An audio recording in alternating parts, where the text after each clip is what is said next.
Emre, can you give me like a brief about condition in Turkey, in particular about the economic and also the political situations, and then how does it affect the real estate industry in your country?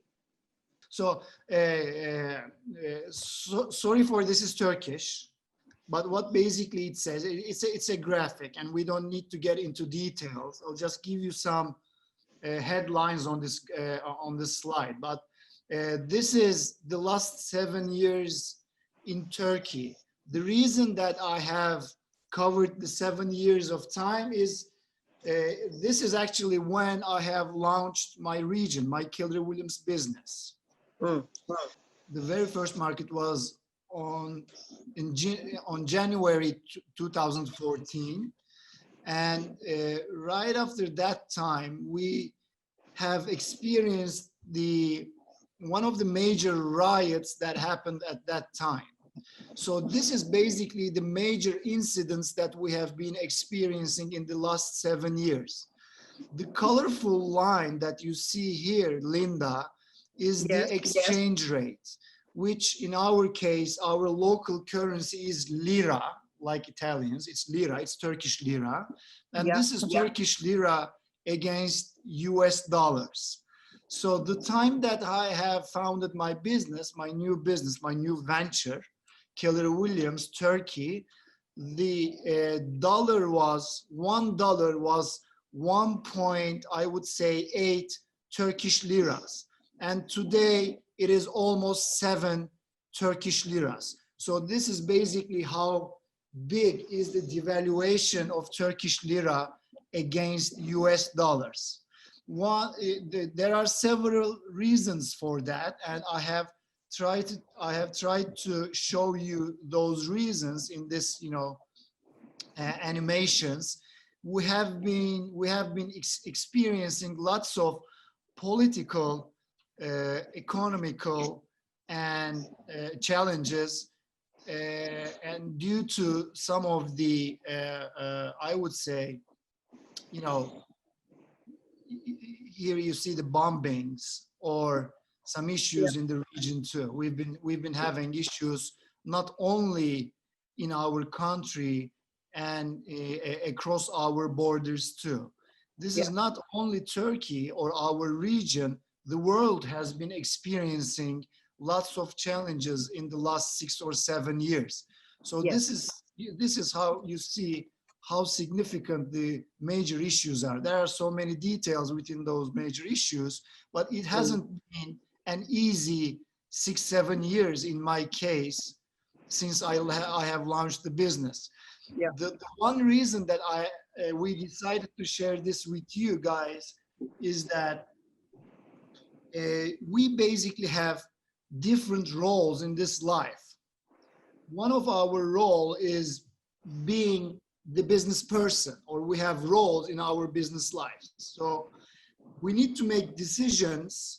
And we're responsible from our actions in our businesses. In our social life, as an husband, as a wife, or a father, or a friend, or a partner, or even by yourself, we all experience different things during those tough times. As a person, you need to handle that separately. As a father, you need to handle those situations separately. And as a partner, you need to handle those situations separately. And as a business owner, since you have a role, since you have business responsibilities, you need to handle the same situations separately than your personal life. So no matter what has been happening throughout those years, it is for sure that we truly have no impact on the situations that we can't really change. The only thing that we can do as a responsible citizen or a responsible human being, I would say, is you can only vote during the voting times or the election times. That is only what you can do as a responsible citizen.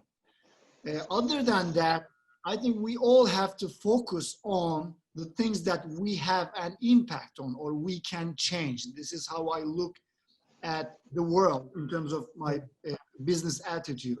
So regarding to what we have been experiencing, this also have an economic impact on the country as well. So this is what you see here. This is the GDP, gross domestic product. This is basically the money that we have in our pockets. Yeah. So since 2013 to 2018, this is a presentation that I have done, I think 2 years ago in family reunion in one of our major events in the US. This is basically the money in our pocket. So it's dollar-based. We lost about 40% of what we used to have in 2013. So all the things that we have been experiencing in the last 7 years, of course, had a major impact on our earnings too. And on the other hand, you can see the unemployment rate is getting higher. And today it's about 22% in Turkey. It's huge at the moment. On the other hand, it also has an impact on the interest rates, because since we are exposed to the international world, all the things that you have been experiencing have prices on your financing too. So the the interest rates are, about 25% during that period. So all those economic impacts have also affected the industry as well. So what you see here is basically the property stock that we have in the last 2 years. So here you see the stock. This is the new stock. This is the resale. This is the first home. This is the second home. We have about 2 years of stock existing in the market right now. The healthy balance is about 6 months.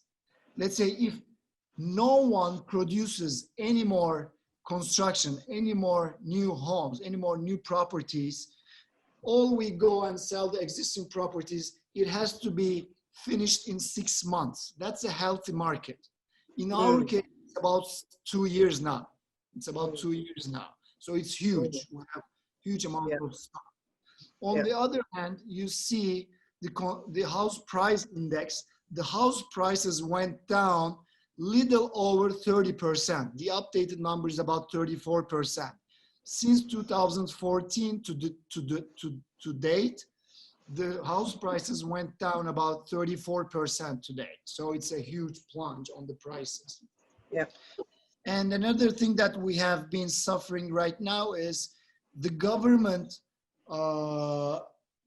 passed a regulation in 2018 that they have capped the agents' commission rates.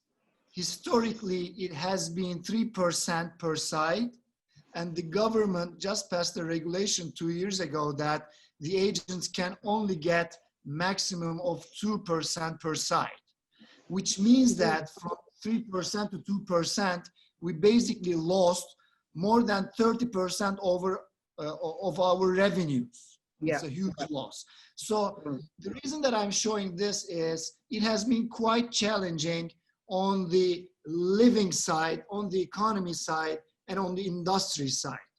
So the key here is that so this is the issue, right? This is what has been happening in the last 7 years. So it is not the question that if we can change this situation or not. I think the right question is, what do we have to do since we've been facing with this issue?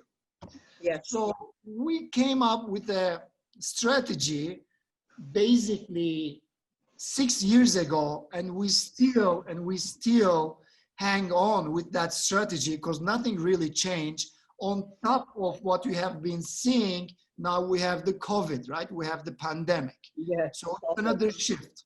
So with the pandemic, we're basically experiencing a shift in the shift. So this is a shift in the shift.